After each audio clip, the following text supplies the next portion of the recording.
们是8月15号下午签的字。Poucas pessoas devem perceber a importância que foi para mim.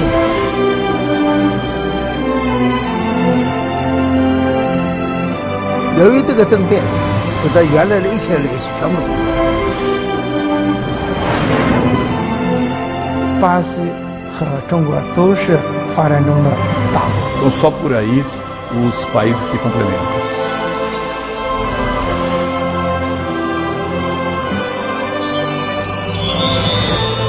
Para mim, o maior privilégio que eu sinto de morar aqui na China é que a China me deu a possibilidade de descobrir.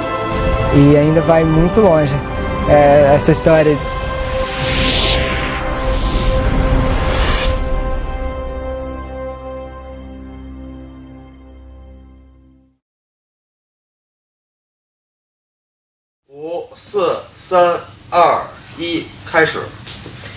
Good morning, everyone. I grew up in Beijing and lived many years in China, so I'm very happy to be here today with our dear ambassador of Brazil. Em um estúdio pertencente a um site da China, está sendo filmado um programa que aborda o 40º aniversário do estabelecimento das relações diplomáticas sino-brasileiras. A apresentadora do programa de hoje é Raquel Martins. Ela tem também um nome chinês, aliás, muito bonito, Xin Hai. Xin Hai é perita em China. No entanto, a maioria dos chineses a conheceu na festa de Ano Novo da CCTV em 1988.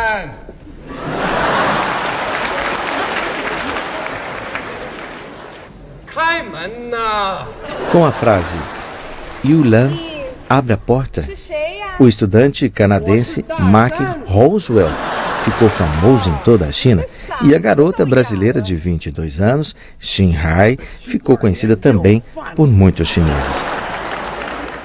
Bom, eu tenho um nome chinês, Xin Hai. Esse nome foi dado por uma pessoa que estava junto com meu pai e na época ele falou, se você tem uma filha, quero dar um nome chinês para você. Como esse nome de compositor é Xian Xin Hai, é nome de homem, mas para uma menina também é muito bonito. Xin Hai, Mar de Estrelas. Xin Hai nasceu no Brasil e na década de 1960 os seus pais a levaram com menos de um ano para Beijing, devido ao apoio oferecido pelos revolucionários chineses.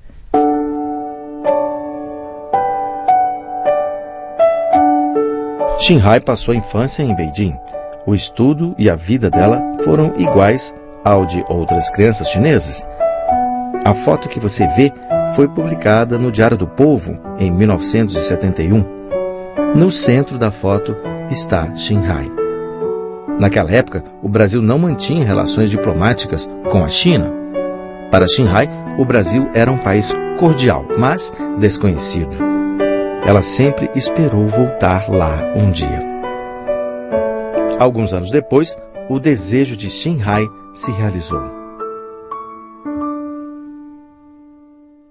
Esta é a capa do Jornal do Brasil, de 16 de agosto de 1974, em que se destaca o encontro do então chanceler brasileiro, juntamente com o vice-ministro do Comércio da China, Chen Jie. O título é Brasil inicia relações com a China e rompe com Formosa. Em 25 de outubro de 1971, na ocasião da 26ª sessão da Assembleia Geral das Nações Unidas, foi aprovada, por maioria simples, uma resolução que dá à República Popular da China o direito de recuperar o seu legítimo assento na ONU. Em 15 de agosto de 1974, a República Popular da China e a República Federativa do Brasil estabeleceram oficialmente suas relações diplomáticas. Poucas pessoas devem perceber a importância que foi para mim a relação diplomática entre Brasil e China. Na época eu tinha 10 anos. Eu havia nascido no Brasil, mas depois eu nunca mais fui. Então quando meus pais explicaram o que seria uma relação diplomática, a minha esperança era assim, um dia estou indo para o Brasil e esse dia está chegando. No mesmo mês, agosto de 74, um diplomata chinês de 27 anos testemunhou um momento histórico no Brasil. Seu nome é Chan Duqin, que seria o embaixador da China no Brasil alguns anos depois. 我呢是1974年8月份随着中华人民共和国贸易代表团去巴西访问。那次呢是完成了建交的这个重大的一个事件。我们代表团成员主要是陈杰副部长，外交部的有这个陈德和副市长，那边还有郑拓斌啊，他们这些人。那么对方的主要人呢是巴西外交部有3个非常精明的司长，这个具体谈。那么外长亲自领导这个事儿。在我们是8月15号下午签的字，在签字公报的那天，有巴西的计划部长、巴西农业部长以及当时的总统府的民办主任都作为见证人在现场出现的，当时还是给了很高的礼遇。 Não foi fácil estabelecer laços entre a China e o Brasil. Em 1961, o então vice-presidente do Brasil, João Goulart, foi convidado a visitar a China. Ele foi o primeiro chefe de Estado do Brasil a visitar o país do centro. Os principais líderes chineses, Mao Zedong, Liu Shaoqi e Zhou Enlai, tiveram encontro com ele. Segundo o acordo de intercâmbio comercial e cultural assinado por ocasião da visita de João Goulart à China, Wang Weijian e outros 8 correspondentes da agência Xinhua foram enviados em missão jornalística ao Brasil. Em 31 de março de 1964, o governo legalmente constituído de João Goulart sofreu um golpe militar. No início de abril, os 9 correspondentes chineses foram presos pela polícia do Exército do Brasil e foram julgados pelo Tribunal Militar, sendo condenados a 10 anos de prisão por conspiração contra a segurança nacional. O governo chinês mobilizou uma verdadeira força-tarefa para o resgate através de via diplomática. Com a ajuda do advogado brasileiro Sobral Pinto, os 9 correspondentes voltaram à China em 20 de abril de 1965. 由于这个政变，使得原来的一切联系全部中断。当然，慢慢的随着军政府内部的更迭嘛，到了71年，双方的贸易开始有一些间接的贸易。 O caso dos 9 correspondentes não impediu os passos rumo à aproximação entre a China e o Brasil. Em 15 de março de 1974, Ernesto Geisel assumiu o governo brasileiro e estabeleceu oficialmente as suas relações diplomáticas com a República Popular da China. 这位总统呢是个德国后裔，我们开玩笑说是个典型的普鲁士军人的风格，是说一不二的，很有定见。他当时就决定要跟中国发展关系。 Xinhai aguarda até hoje o seu passaporte da época e a certidão de nascimento. Estes foram o primeiro passaporte e a primeira certidão de nascimento concedidos pela Embaixada do Brasil na China. Dezembro de 79, finalmente voltamos ao Brasil, com o passaporte nas mãos. Muito felizes, ficamos 7 anos lá. 4 anos depois do estabelecimento das relações diplomáticas sino-brasileiras, o milenar país oriental iniciou um novo capítulo em sua história. A política de reforma e abertura, iniciada no fim de 1978, despertou o vigor da China, a antiga civilização que detém 1/5 da população mundial. Com uma política ideológica de visão de amplo alcance, associada a um desenvolvimento econômico rápido, a China conquistou confiança e ganhou flexibilidade na cena internacional. Nesse contexto, as relações diplomáticas sino-brasileiras têm se desenvolvido de forma estável. Em maio de 1984, o presidente Figueiredo realizou a primeira visita de um presidente brasileiro à República Popular da China. 这是巴西有史以来，再说军政府是第一位军人总统访华，这个意义确实比较大。当时在84年的时候，在巴西国内曾经出现了一股中国热。 巴西的很多企业，包括建筑行业，都想到中国来寻找市场。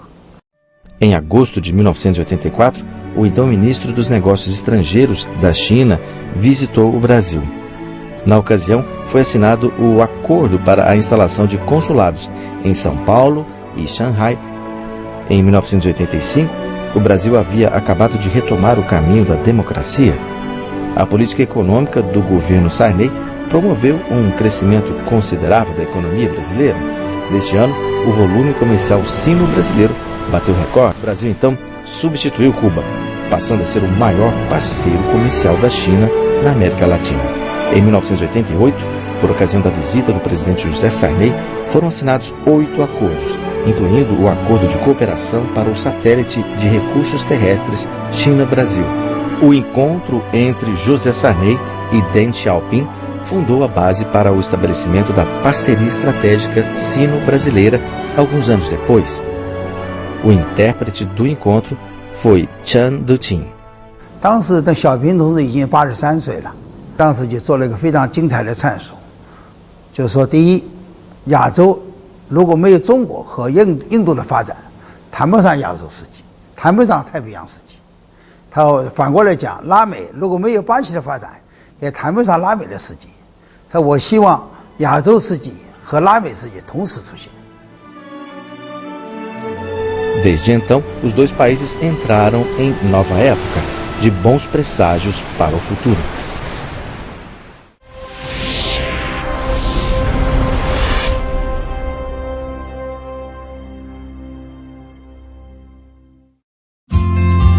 As mudanças proporcionadas pela política de reforma e abertura da China não só chamaram a atenção mundial, mas também atraíram duas jovens a milhares de quilômetros de distância.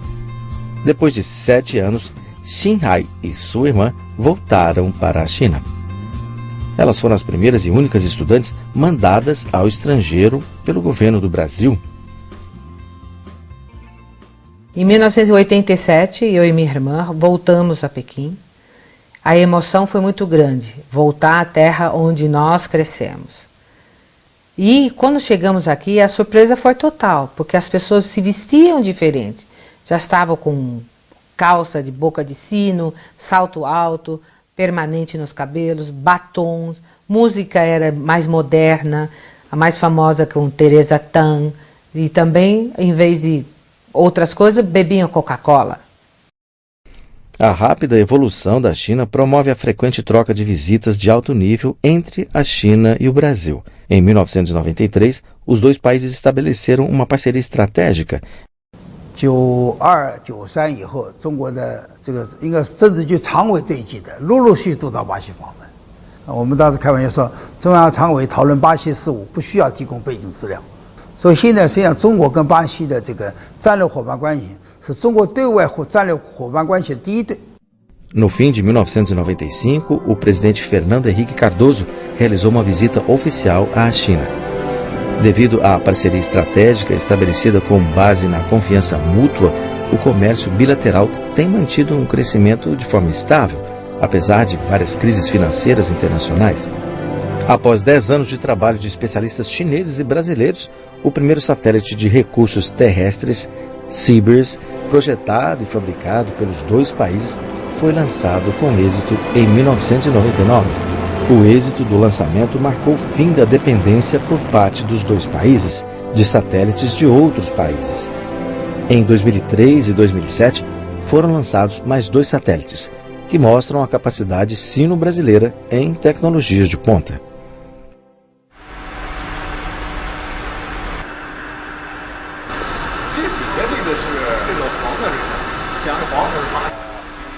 O projetista do programa CBERS, Ma Xijun, hoje tem quase 70 anos. Agora, ele e os seus colegas estão fazendo testes e preparações para o lançamento do CBERS 4 em dezembro de 2014. TCH-34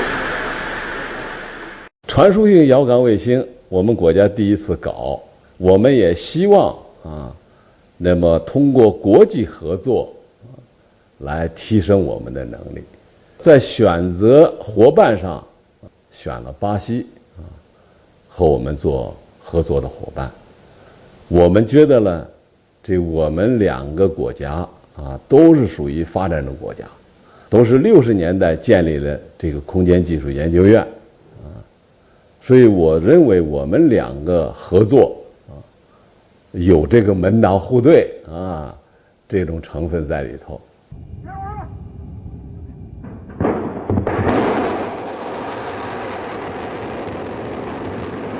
Ao longo de tantas primeiras vezes, às 11 horas de 14 de outubro de 1999, o CBERS 1 foi lançado, o que marcou um avanço dos dois países na fabricação de satélites de sensoriamento remoto.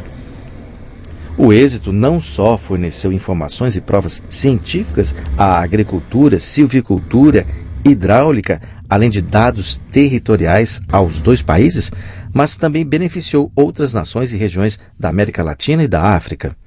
Olhando o passado, lembro-me das palavras do ex-chanceler brasileiro Antônio Silveira. O relacionamento sino-brasileiro parece o contato entre dois elefantes, indo devagar, mas de forma estável, sobretudo sem recuar. Em outubro de 2002, o ex-operário Luiz Inácio Lula da Silva, cuja história é quase um mito, foi eleito o 40º presidente do Brasil. Durante os seus 2 mandatos, as relações políticas e comerciais sino-brasileiras registraram um desenvolvimento rápido e profundo. Em maio de 2004, o presidente Lula realizou uma visita de Estado à China, acompanhado pela maior comitiva até então formada. A delegação brasileira contou com 9 ministros e mais de 500 empresários. Durante a visita, o presidente do Brasil assinou com o governo da China um documento chamado Comunicado Conjunto. 那么当然是在新世纪以后，两个关系突飞猛进的发展。应该说2003年中巴贸易每年以30%的速度递增，所以这个到了08年这个西方发生了国际金融危机以后，中国超过了美国，成了巴西的第1大贸易伙伴，这也不是偶然的。 Por ocasião da visita do presidente Lula à China em maio de 2009, foi assinado o Plano de Ação Conjunta entre o governo da República Federativa do Brasil e o governo da República Popular da China, 2010-2014. As relações sino-brasileiras e o comércio bilateral entraram em sua época de ouro. Em 2 de dezembro de 2002, 2 meses depois de Lula ter sido eleito, foi criada em Harbin a Joint Venture Harbin Embraer Aircraft Industry Corporation Limitada. 那么在14年前，八方工业决定进入中国市场的话呢，基于2方面因素。第一个因素就是中国蓬勃发展的一个市场。改革开放以来，在过去的20-30年，中国航空运输业的市场的话呢，一直以一个平均年15%的速度在递增。那么市场的这种蓬勃发展的态势，对吧？那么毫无疑问的话，任何一个制造企业都不可能的话呢，放弃这么重要一个市场。 Em 9 de outubro de 2011, a Embraer anunciou que o renomado ator chinês Jackie Chan seria o embaixador dos jatos executivos da empresa. 未来10年，中国市场对于供给的需求就将达到的话呢850架。所以从这2个数字来讲的话呢，我们就给我们带来很大的信心。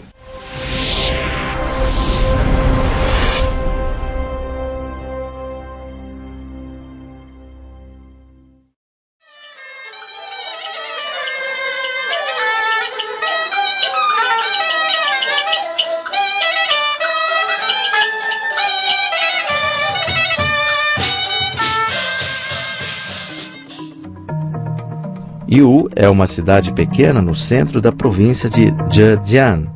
Em 1982, Yiwu abriu o primeiro camelódromo da China. Depois de 30 anos de desenvolvimento, o camelódromo de Yiwu já possui uma área de 5,5 milhões de metros quadrados. Por isso, foi nomeado o maior mercado atacadista no mundo pela ONU e o Banco Mundial.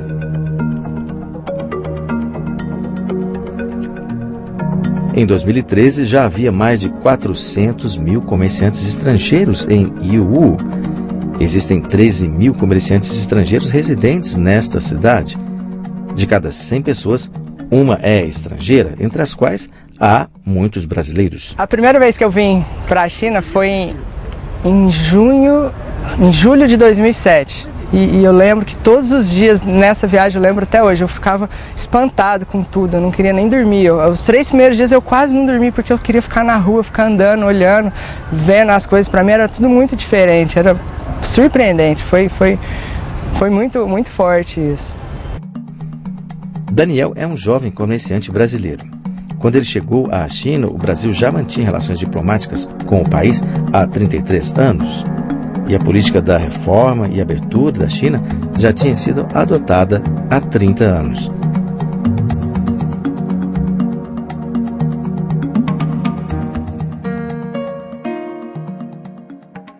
Depois conheci o meu sócio hoje, nós de fato abrimos uma empresa e depois nós já tínhamos uma empresa, um escritório. O parceiro do Daniel é um jovem chinês, também comerciante. Eles se conheceram por acaso e depois passaram a trabalhar juntos em Yiwu. Mas o que eu gosto muito dos chineses é que o povo, nossa, tem muitas qualidades. O povo que trabalha muito, o povo que é determinado. Isso, sem dúvida, eu aprendi muito aqui.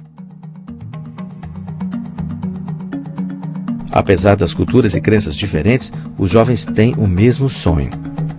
Depois de trabalhar juntos por muitos anos, estabeleceram uma amizade profunda e cumplicidade, razões pelas quais a dimensão do negócio só tem aumentado. Hoje, Daniel e sua empresa são conhecidos em Yiwu e atraem muitos clientes brasileiros.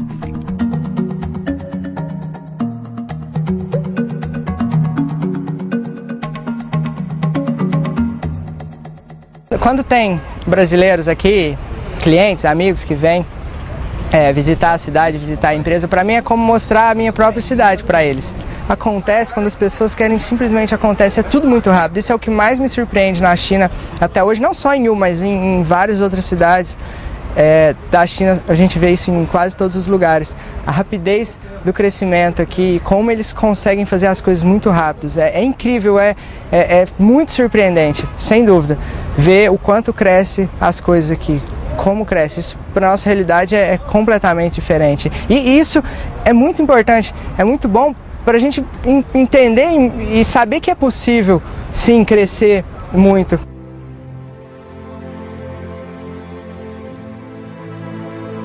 Para melhorar as condições de trabalho dos comerciantes estrangeiros, como o Daniel, Yiwu fundou a primeira alfândega de nível distrital na província de Zhejiang, em 2009. 义乌海关呢是成立于09年，那么09年当年呢，去往巴西的这个外贸数据呢就达到了近1亿美金。那么这几年的数据看呢，巴西的外贸额呢都是呈快速增长的这么一个态势。到了2013年的话，达到了3.8亿美金。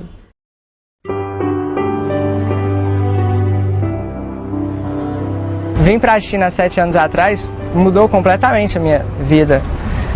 E mudou a vida de muitas outras pessoas que vieram trabalhar conosco, e diretamente e indiretamente, de outras empresas e pessoas aqui, e da minha família lá. O que eu espero, o meu futuro na China, eu sei que dificilmente eu vou deixar de morar aqui também. Querendo ou não, eu ainda estou no começo de tudo. E sentir com a mesma energia que eu tinha quando eu vim para cá a primeira vez, de querer fazer as coisas aqui, de querer ainda sonhar e correr atrás de tudo com a mesma vontade. É isso que eu procuro ter sempre. E ainda vai muito longe essa história. O volume de comércio sino-brasileiro aumentou para 48,5 bilhões de dólares em 2008, um crescimento de cerca de 26 vezes em relação aos 10 anos anteriores. Em abril de 2009, a China ultrapassou os Estados Unidos como o maior parceiro comercial do Brasil, o que é uma marca histórica. Hoje, a China é o maior parceiro comercial do Brasil, depois de ter sido precedida historicamente por Portugal, Inglaterra e Estados Unidos.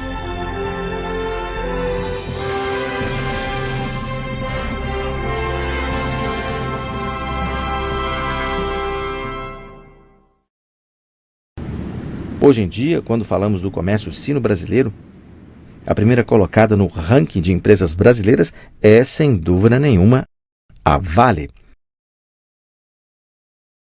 Este é um livro da Vale em comemoração ao 40º aniversário do relacionamento diplomático e comercial com a China.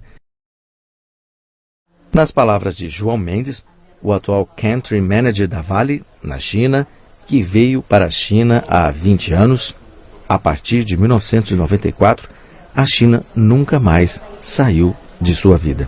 Bom, eu dividiria a história da Vale com a China desde 1973, esses 41 anos, onde a gente fez os 3 primeiros carregamentos em 1973. Intuição porque naquela época haviam outros mercados emergentes mais importantes que a China naquele momento na evolução da economia mundial. Mas mesmo assim a Vale, com o seu escritório em Nova York, é apoiada por uma trading house de Nova York, em conexão com uma trading house da China, a Minmetals, que até hoje é nosso parceiro, realizou os três primeiros embarques, baseado em intuição comercial e prospecção comercial. Essa eu diria que é a primeira fase.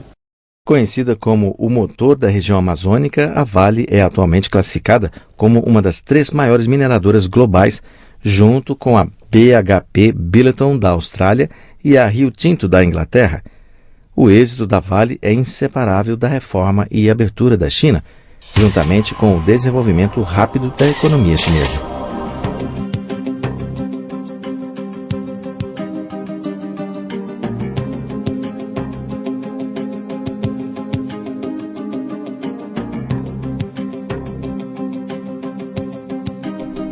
O número de pessoas tiradas da pobreza na China de 2002 a 2012 equivale à população total da França. Com o seu rápido desenvolvimento econômico, a China se tornou a 2ª maior economia do mundo. O país foi definido como o farol que ilumina a confiança econômica mundial e o único a apresentar um crescimento econômico espetacular neste período. A construção de infraestruturas e o processo de urbanização geraram o aumento da demanda de ferro por parte da China.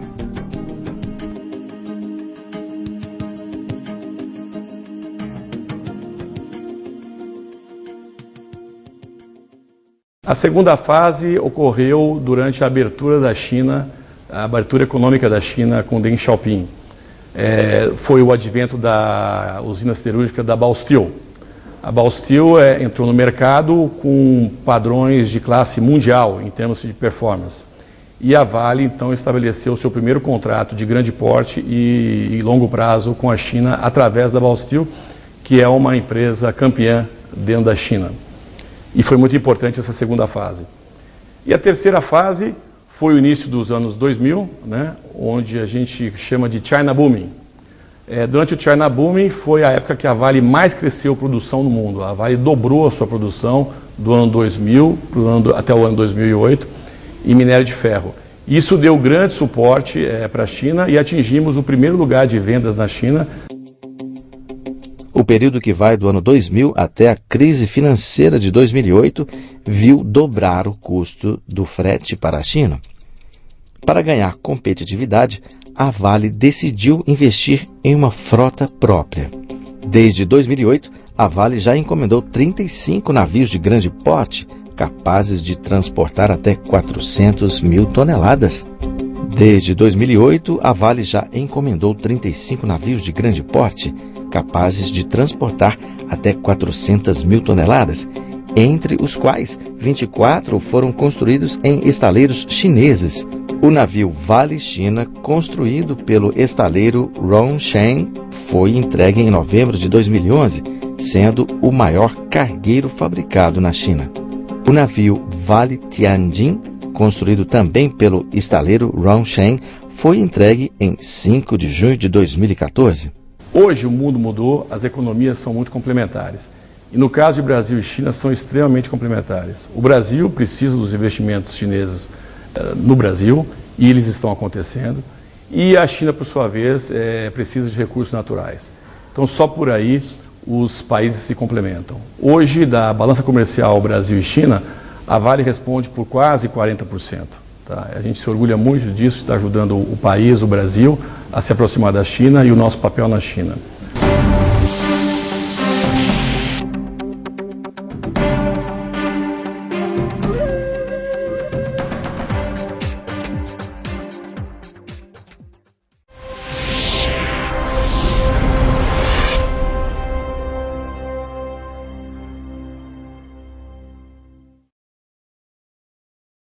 Em fevereiro de 2009, o então vice-presidente chinês Xi Jinping asseverou que a China e o Brasil, 2 grandes países emergentes, gozavam de uma cooperação cujo significado iria além do âmbito bilateral, com uma influência global e estratégica. No início de 2011, Dilma Rousseff assumiu a presidência do Brasil, sendo a primeira mulher a ocupar o cargo no país. Em abril de 2011, ela realizou uma visita oficial à China, participando da terceira cúpula dos BRICS, na cidade chinesa de Sanya.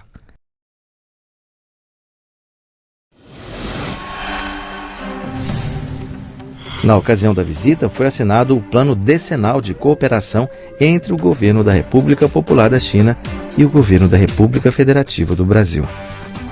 O objetivo dessa ação é aprofundar a execução do Plano de Ação Conjunta, assinado em 2009, visando os 10 anos seguintes. 所以现在就说两国这个领导人的这种互访和见面或者打电话还比较频繁，包括罗斯福去年在这个南非德班，在圣彼得堡跟这个习近平2次会晤，就说两国已经不光是经贸往来，现在包括这治国理政这些这个怎么来治理国家这些方面都开始在交流经验，这很有意义的。 O Brasil possui território de extensão próxima ao tamanho da China, sendo detentor de 13% de toda a água potável do planeta e mais de 300 milhões de hectares de terra arável. A área é 3 vezes maior do que a disponível na China.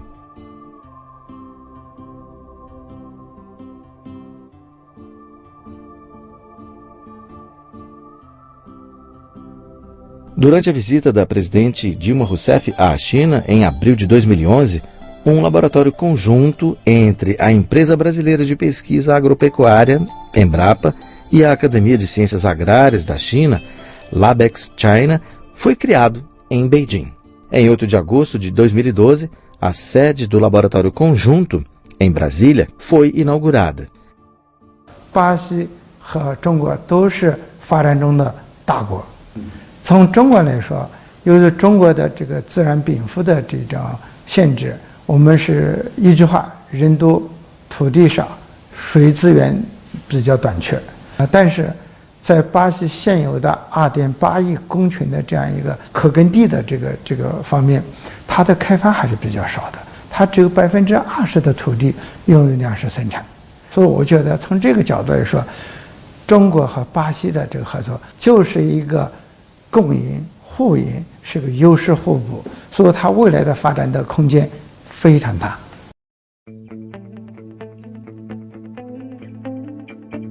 A Academia de Ciências Agrárias da China e a Embrapa são os maiores institutos atualmente em países em desenvolvimento. As duas instituições planejam construir uma plataforma de cooperação a longo prazo para promover e pôr em execução um projeto conjunto de agricultura e ciência sino-brasileiro.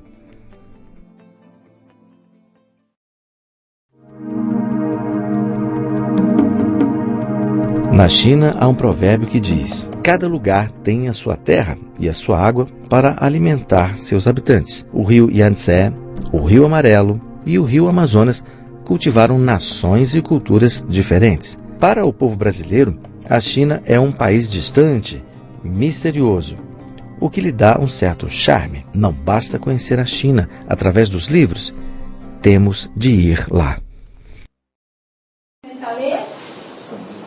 Como participamos no fim do dia e... Larissa ensina literatura portuguesa na Universidade de Pequim.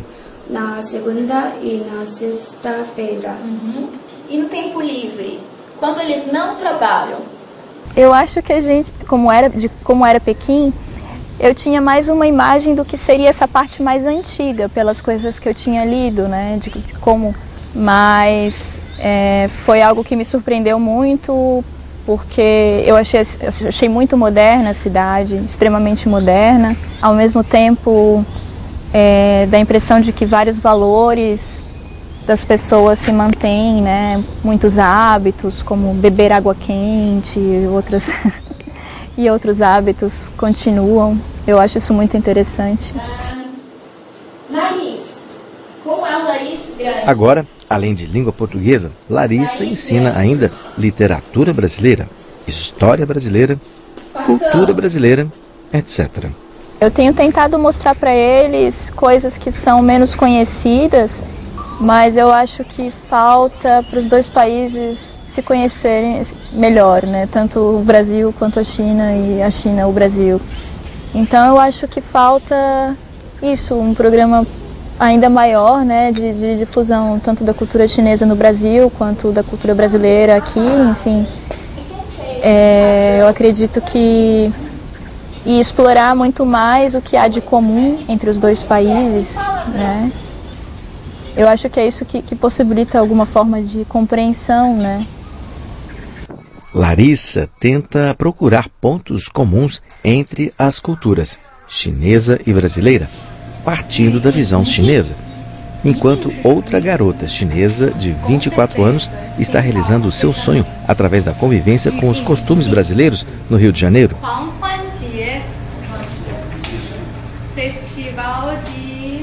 Wang Yili é aluna do 4º ano da Universidade do Estado do Rio de Janeiro. Ela veio para o Brasil há 8 anos com sua mãe, que fundou uma escola para ensinar língua chinesa. Estudar e viver durante 8 anos no Brasil faz com que Wang Yili compreenda e se integre gradualmente à sociedade brasileira. Para ela, ser reconhecida pelo povo brasileiro exige ainda enfrentar um último desafio.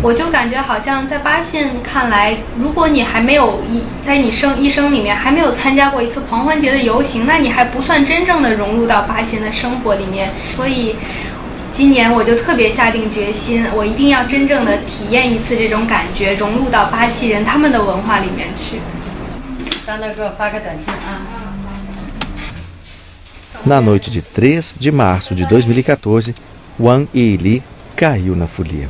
现在感觉挺激动的，因为还有几个小时就要开始了，然后希望今天自己可以表现得好一点，一定不能忘词儿，因为一旦忘词儿了，就是给学校丢分。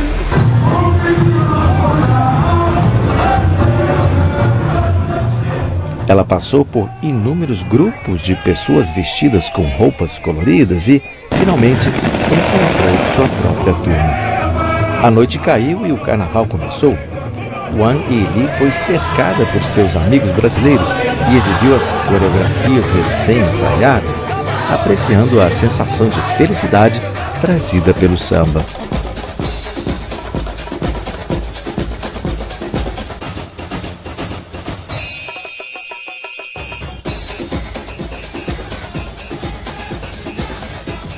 O Brasil é um país de imigrações. Por centenas de anos, pessoas com origens europeias, asiáticas e africanas conviveram com os originais e construíram um ambiente inclusivo. Os brasileiros são apaixonados pelo samba. Ao mesmo tempo, apreciam artes com diferentes origens culturais. Por sua vez, o Balé Nacional da China é uma das melhores companhias de arte da China. Em 2010, eles trouxeram o espetáculo Lanterna Vermelha ao Brasil. 第一次到那个挺遥远的地方呢，大家都很担心两个国家它有很多的这种习俗不一样，然后特别是就怕我们的这个艺术或者我们的这种情感的表达，就是他们不能理解或者不能接受，所以就第一次出去确实有点这种忐忑。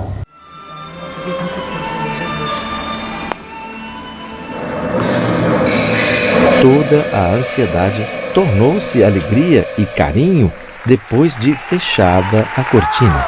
Nos últimos anos, os governos chinês e brasileiro têm expandido e intensificado os intercâmbios culturais.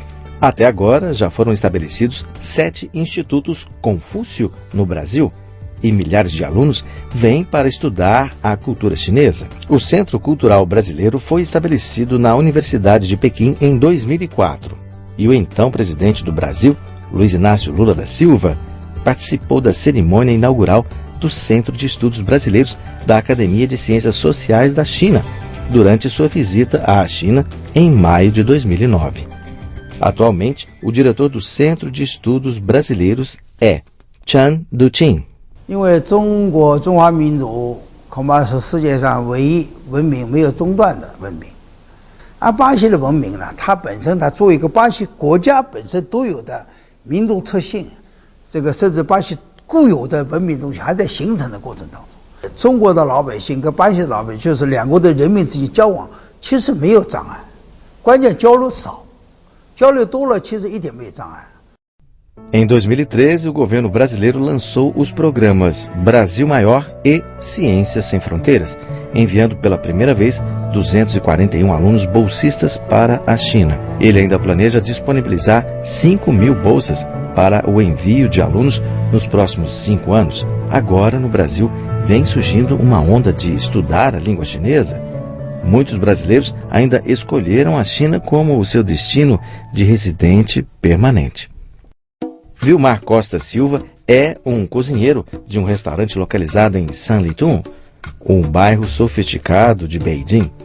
Há 15 anos, um chinês que fazia negócios no Brasil o levou para a China e agora ele já é conhecido no meio gastronômico, sendo chamado de Ceará. Naquela altura eu não pensava nem de vir, nunca imaginava que eu ia ter uma proposta de vir para a China, né? O primeiro nome chinês de Vilmar foi Dong Limao, que significa boas maneiras em chinês. Ele deu esse nome porque ele considera como se fosse filho dele. E esse significado desse nome. Porque ele se chama Dong, então ele gosta sempre de ter um nome como ele. Quando ele traz pessoas para cá, ele sempre põe o nome como se fosse o filho dele. Então ele deu esse nome para cada um de nós. Eu, Tom Limao, tem as outras 2 meninas que ele deu o nome também. Eu tenho 4 nomes. Eu sou lá quando eu estava em Coirô, esse era conhecido por Tom Limao.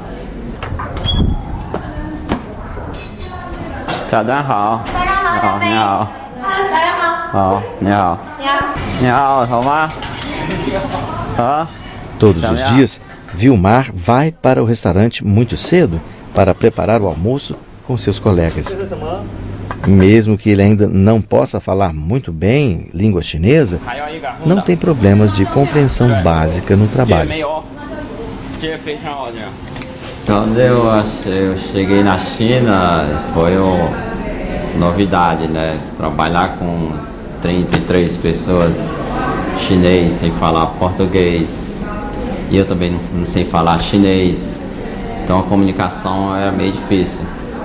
Mas aos poucos a gente como fazendo um gesto ali, um gesto aqui, a gente sempre pega alguma coisa no ar e o esforço é aprender, né? Então foi muito difícil a chegada na China. Todos os sábados ou nas ocasiões especiais, Vilmar prepara sempre muita feijoada para matar a saudade dos seus amigos brasileiros. Porém, ele diz que prefere o frango xadrez.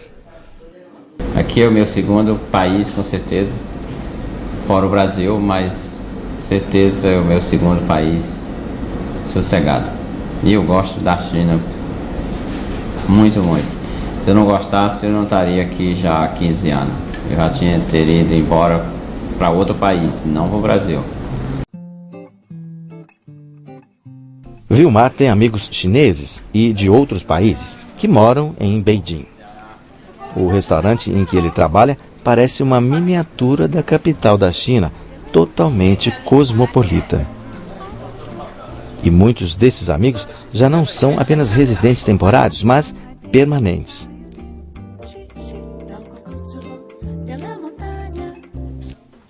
Clícia é uma das amigas de Vilmar, uma brasileira.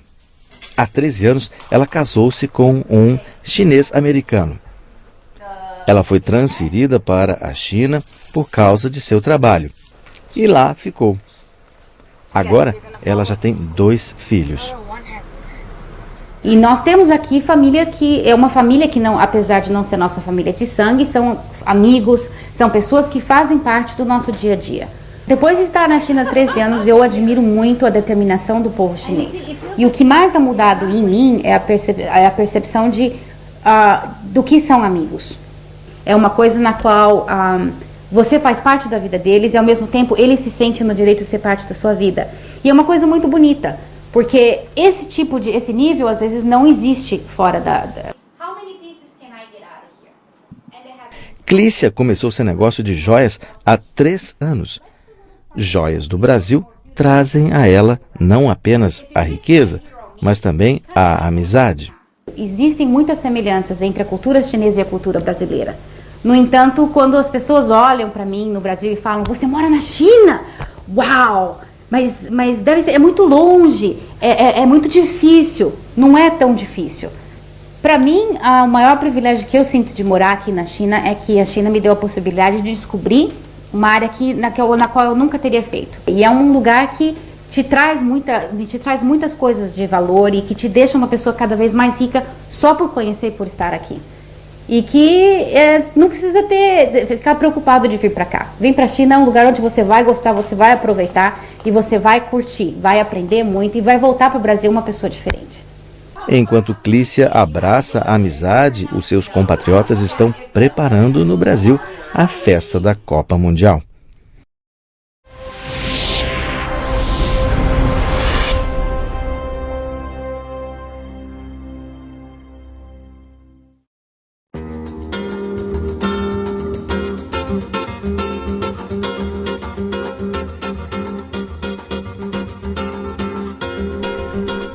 A Copa Mundial vai começar logo. Cada rua do Brasil já está cheia de paixão pelo futebol.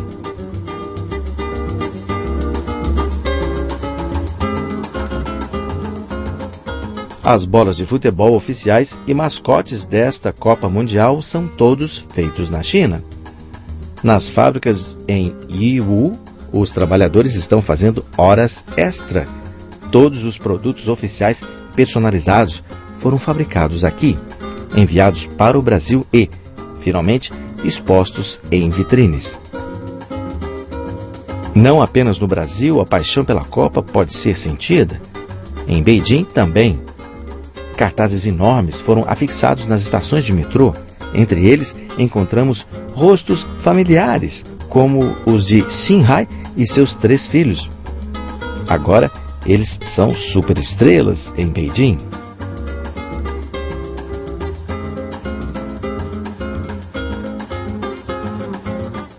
Futebol, é claro que é parte da cultura nossa brasileira. A gente tem futebol em todo lugar do Brasil. O Pelé, inclusive, veio com um time americano jogar aqui. Desde aquela época, os chineses também são muito fãs do nosso futebol. Quando eu falo que eu sou brasileira nas ruas, todo mundo, ou a maioria, consegue falar pelo menos um nome. Ou é Kaká, Romário, Ronaldo. Todos eles sabem os nomes das nossas estrelas. O primeiro contato entre o futebol chinês e o brasileiro foi em 1993. Naquela época, para preparar os Jogos Olímpicos de 2000 e a Copa Mundial de 2002, 24 adolescentes do clube Jianlibao foram enviados para o Brasil. Li Tie foi um deles. 去巴西以后才是真正让我感觉到足球是什么样的。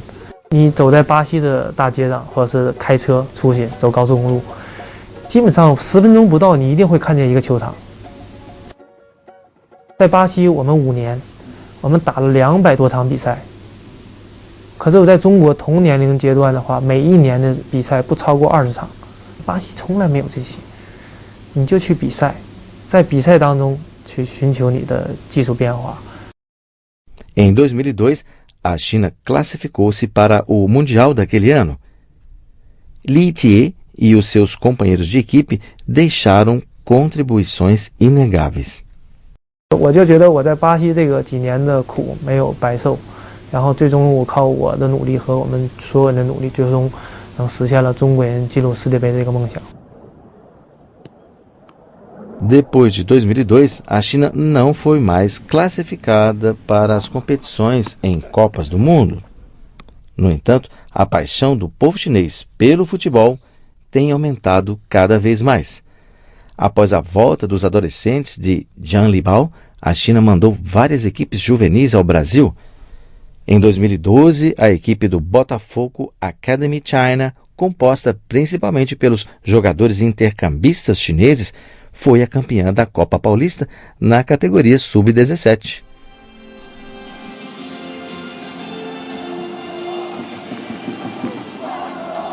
Nos últimos anos, o nível da Superliga chinesa tem se elevado gradualmente devido à participação dos jogadores estrangeiros. Ao longo dos últimos 20 anos, mais de 300 jogadores brasileiros jogaram na China, entre eles há o Elkeson, de quem os fãs chineses gostam muito. Eu tinha um sonho, né, de sair do Brasil e jogar em outro país. A primeira oportunidade que teve foi jogar na China. Mas eu acho que o futebol chinês está no caminho certo pelo fato de estar trazendo jogadores experientes, técnicos experientes que estão vindo de outros países para fortalecer o futebol chinês, né? Eu acho que isso também motiva os jogadores da China a jogar em alto nível.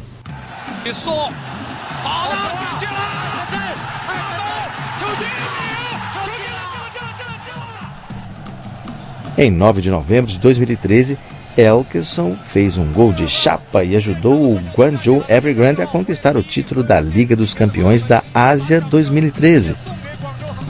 Desde então, os jogadores brasileiros são indispensáveis nos campos de futebol chineses. A expectativa é que o Brasil seja campeão, né? O Brasil tá sediando a Copa, então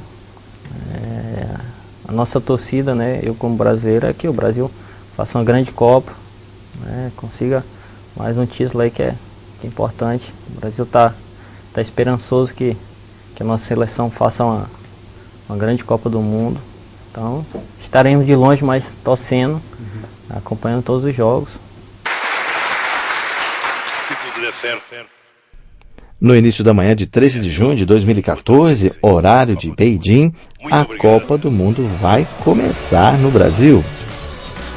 De acordo com uma estimativa aproximada fornecida pela Embaixada do Brasil, mais de 30 mil turistas chineses vão ao Brasil assistir à Copa, mais do que o número total de turistas em 2009. O Brasil é muito bonito e trará ao povo chinês uma experiência nova e sem precedentes.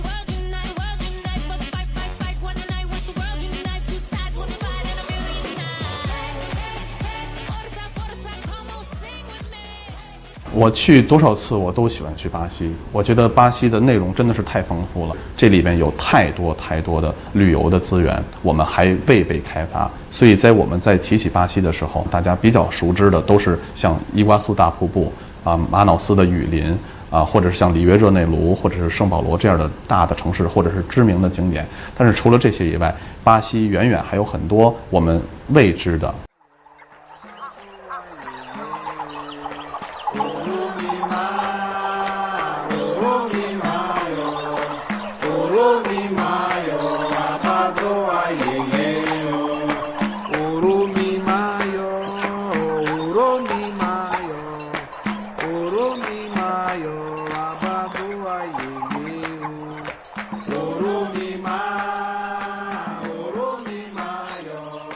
作为一个喜欢旅游、爱好旅游、对文化、对生活、对所有的这些相关的旅游资源感兴趣的一个人来说，那么南美洲国家，尤其是像巴西是南美洲最大的、最重要的国家之一的这么一个国家来说，那么他一定要去。Para o Brasil seguir mudando, foi o slogan de Dilma Rousseff para disputar a eleição presidencial de 2010. As mudanças vêm a partir da reflexão, enquanto o andamento vem da confiança. Após o presidente Xi Jinping assumir a presidência da China em 2013, o slogan Sonho Chinês também chamou mais atenção da mídia chinesa e é mais discutido pelo povo da China. O seu objetivo final é compartilhar o fruto do sonho chinês com todo o mundo, realizar seus respectivos sonhos e construir um mundo pacífico e bonito. O dia 15 de agosto de 2014 marca o 40º aniversário do estabelecimento das relações diplomáticas sino-brasileiras e está também muito próximo de um importante feriado chinês, o Festival do Meio do Outono. Os chineses costumam se reunir com a família e sentir saudades dos amigos separados por longa distância. Su Shi, grande literário da dinastia Song da China, escreveu um poema para o Festival do Meio do Outono. Com uma pequena adaptação do poema famoso, aqui se encaixa perfeitamente o desejo dos povos chinês e brasileiro para o futuro das relações bilaterais. Apesar de separados por milhares de quilômetros de distância, somos capazes de apreciar a mesma beleza da lua. Estou na China há mais de 40 anos. Aqui tenho todas as minhas memórias. Tenho as lembranças da minha escola primária, tenho a lembrança da família, da babá que me criou, tenho lembranças dos macarrões que eu já comi aqui, tenho lembranças dos passeios de bicicleta que eu fiz pela cidade inteira. Então, o meu sonho é, se a China tem 56 minorias, por que não pode acrescentar mais um? Minoria dos estrangeiros. Assim, eu poderei ficar para sempre.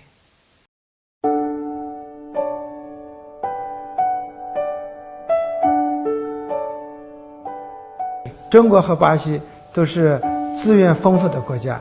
20几年的合作，加深了我们两国之间的友谊和感情。巴西是我足球梦开始的地方。中国给了我生命，巴西给了我职业生涯的生命。Eu adorei ter vindo para a China, é um país com lugares muito lindos, os chineses são muito simpáticos, sempre me receberam muito bem, eu adoro esse país. 巴西人很热情，巴西风光也特别美好，我喜欢巴西。Os chineses são pessoas muito calorosas, com as quais sempre você é bem-vindo e eles te acolhem muito bem. 我爱巴西。 Eu amo a China, eu amo o Brasil. Eu amo o Brasil, eu amo a China. Eu amo a China e amo o Brasil. 我爱中国。我爱巴西，我爱中国。我叫丹尼尔，我爱中国。